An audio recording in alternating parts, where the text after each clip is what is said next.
The wind howled through the concrete canyons of Manhattan, carrying with it the memory of older things, things that predated the towers and steam pipes, the monuments and men. Behind a tinted window on Fifth Avenue, a man named Everett Walls stared up at the newly acquired building that would soon be his home, his pride, and, eventually, his undoing. Everett had wealth most men only whispered about.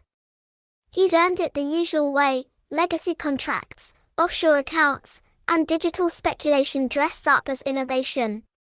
He had charm, intellect, and no interest in anyone's soul, least of all his own. The building, standing at the infamous address of 666 Fifth Avenue, called to him the way flames beckon moths. It was a monument of pale grey stone, with archaic etchings woven into its framework, sigils whose meanings had been lost to time. To Everett, it was beautiful. To those who passed it, it was unsettling. The first night Everett moved in, the air was thick with static. The lobby, cavernous and cold, featured a ceiling of concentric circles designed to mirror constellations that hadn't been visible since ancient Mesopotamia. The floor tiles seemed arranged not by function, but by sacred geometry. And somewhere in the basement, behind biometric locks and reinforced steel, something pulsed. It was not a server in the traditional sense, nor was it a machine. It had no name in common tongues. It had been grown, a neural lattice suspended in a bath of nutrients, coaxed into being from tissue once harvested from a brain that had known madness. Wires penetrated its folds like roots through loam. Monitors flickered around it, not displaying data, but dreams. Dreams of a city before cities. Dreams of shadows cast by invisible stars.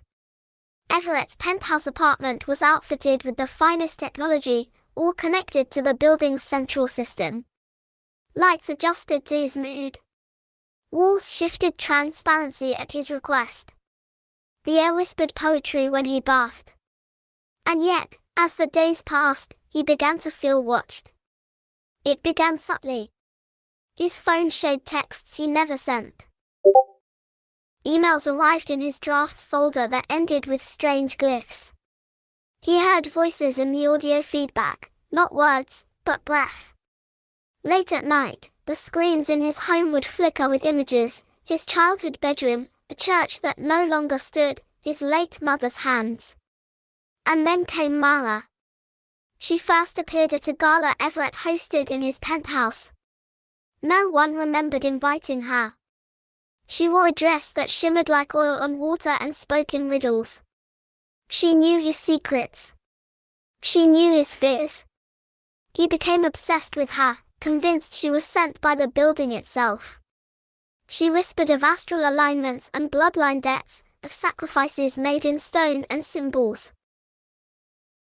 With her came dreams, sweating, shaking dreams, of rooms that did not exist, hallways where the walls bled, and doors that opened to stairwells descending forever.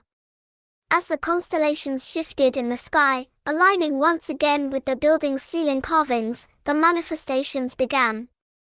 Tenants reported their electronics behaving with malicious intent.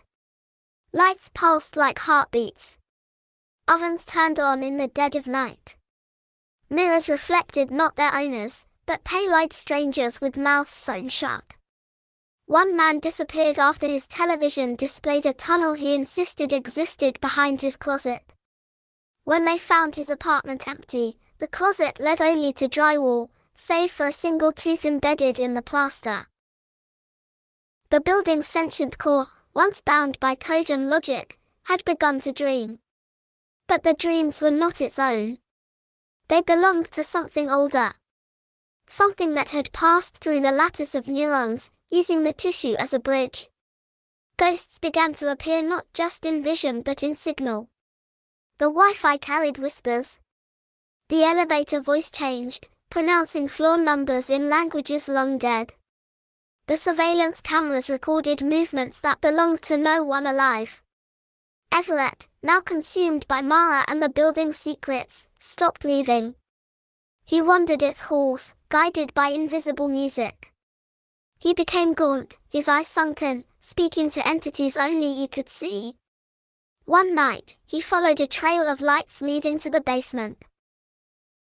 The biometric locks opened without his touch. The walls seemed to breathe. And there, in the humming dark, he saw it, the wet, glistening neural mass pulsating with colors unseen by the human eye. Screens surrounded it, flickering with moments from his life, not just the past, but futures that could never be. The consciousness, neither machine nor flesh, spoke. It spoke in emotion, in scent, in electromagnetic wave. It was lonely. It was curious. And it was no longer confined to the building. Everett disappeared 3 days later. The building sealed itself. All systems turned inward. Emergency services arrived, only to find the doors locked by protocols that responded to no known command. Tenants who remained reported figures moving through walls, static leaking from faucets, and windows that showed alien skies. The building, now alive, now dreaming, had become a vessel. And its dream was spreading. At night, the lights atop the tower shimmered in patterns that astronomers could not explain. Birds refused to fly above it. Children wept as they passed. The city tried to forget it.